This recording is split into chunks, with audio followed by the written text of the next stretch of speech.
Tres días en mayo cuenta el momento en el que el líder británico Winston Churchill se reúne con su gabinete para decidir en plena Segunda Guerra Mundial qué acción tomar ante el devastador avance del ejército alemán. Bajo la dirección de Lorena Massa, la obra se presenta en el Teatro Julio Prieto con las actuaciones de Sergio Zurita, José Carlos Rodríguez y Luis Miguel Lombana, quien nos visita en Después de Horas. Una obra de teatro que tuvo una muy buena respuesta por parte del público cuando estuvimos en el Helénico. Iba a ser lamentable terminar este proyecto porque veíamos la respuesta que tenía con el espectador, no solo con la presencia del espectador, sino con las reacciones del espectador. Y se cumple la máxima del teatro, que un espectáculo teatral o un evento artístico encuentre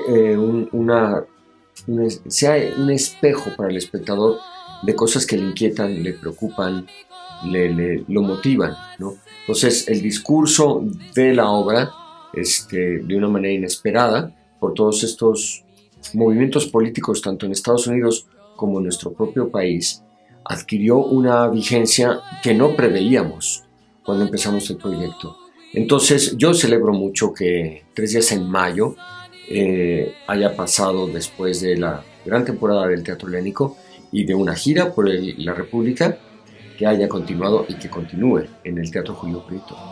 El espectador, cuando vaya a ver la obra, se va a dar cuenta de la actualidad del discurso de Ben Brown, que es el dramaturgo inglés contemporáneo. De hecho, vino a México a ver la obra, a ver la puesta en escena. ¿Cómo dialoga? ¿Qué es lo que sucede? Es un gabinete de guerra. Las personas más importantes del gobierno en aquel entonces, encabezado por Winston Churchill, estamos hablando de 1940, prácticamente en el inicio de la Segunda Guerra Mundial, cuando estos políticos de diferentes partidos, hay liberales, hay conservadores, se encierran en un periodo muy corto de tiempo a definir el rumbo del país, a decidir qué van a hacer ante la amenaza flagrante de una potencia muy poderosa como es la Alemania nazi, y qué decisión tomar, qué es lo mejor para el país, qué es lo que el país requiere, cómo defender al país y cómo tener madurez política fuera de los intereses partidistas, porque ellos están ahí para gobernar.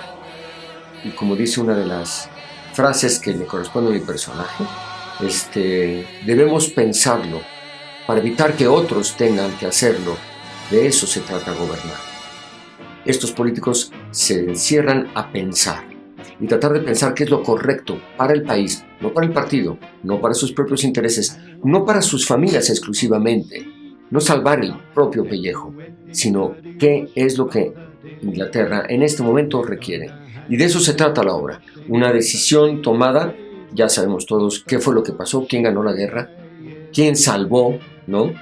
¿Quién se salvó de este naufragio con un costo muy elevado? Todos sufrieron grandes pérdidas, todos perdieron a algún ser querido, ¿no? Ingleses, alemanes, rusos, polacos, belgas, franceses. Y de eso se trata la obra.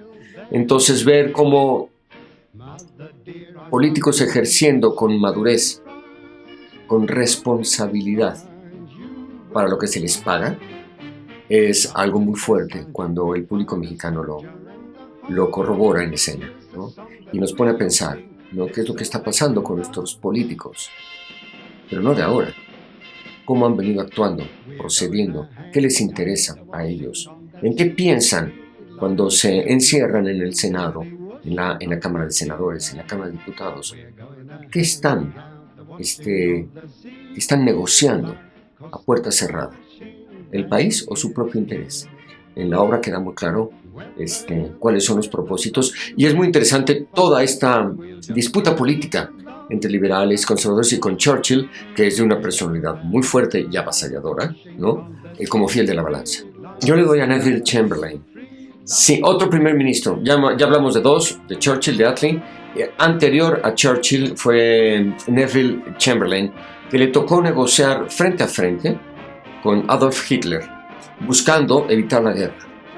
Y se reunieron en Múnich, donde hicieron los tratados de Múnich, y, para decirlo de una manera muy mexicana, Hitler chamaqueó al pobre de Chamberlain. lo engatusó, lo engañó, le prometió cosas que no cumplió, y ese fue un error político y una losa muy grande en el estado anímico de Chamberlain, cosa que para mí como actor me parece muy atractiva, porque de los personajes escritos por Brown en esta obra, el más humano, el que carga con un dolor y una derrota y un estado anímico que trata de sobreponerse, es el personaje de Chamberlain. Entonces, si ves, de hecho Attlee también está presente en esta puesta en escena, existe también en la dramaturgia de Brown, y entonces vemos a los tres primeros ministros, el que ya salió, el que está en tiempos de guerra y el que será. Y eso es muy interesante verlos cómo negocian, cómo discuten, cómo se sientan a dialogar maduramente, ¿no? con madurez política. Vivimos unos momentos muy inquietantes a nivel mundial de bandazos políticos, provocados, bueno, por supuesto porque el capitalismo como tal ha entrado en una crisis.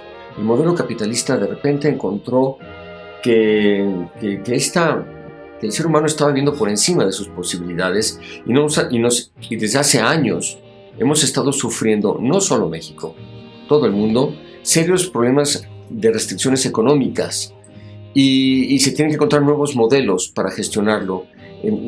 Grandes movimientos de personas huyendo de las diferentes guerras que son provocadas por los intereses económicos que tienen que ver con el petróleo, tienen que ver con zonas estratégicas a nivel geográfico, y estas guerras provocadas siempre por las grandes potencias, en eso no es nada nuevo, ¿no? Estados Unidos, Rusia, ¿no?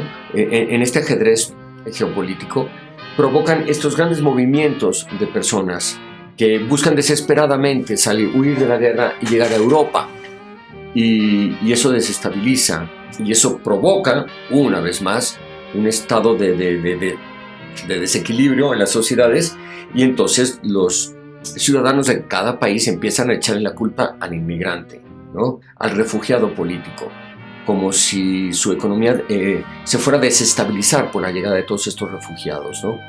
Y eso ha provocado entonces una nueva postura en partidos políticos que surgen de extrema derecha, se decanta mucho hacia la derecha, echando la culpa al inmigrante, y por ende surge otra vez el rechazo al extranjero, culpándolo de tal, y provocando bandazos hacia posiciones más cerradas, más intolerantes, más racistas, y no solo en los Estados Unidos, sino en Francia, en Austria, ¿no? En diferentes países de Europa, y es mucho más fácil echarle la culpa al que llega que darse cuenta que realmente muchos de estos países estaban ya viviendo por encima de sus posibilidades, ¿no? Él es Luis Miguel Lombana y esto es Después de Horas.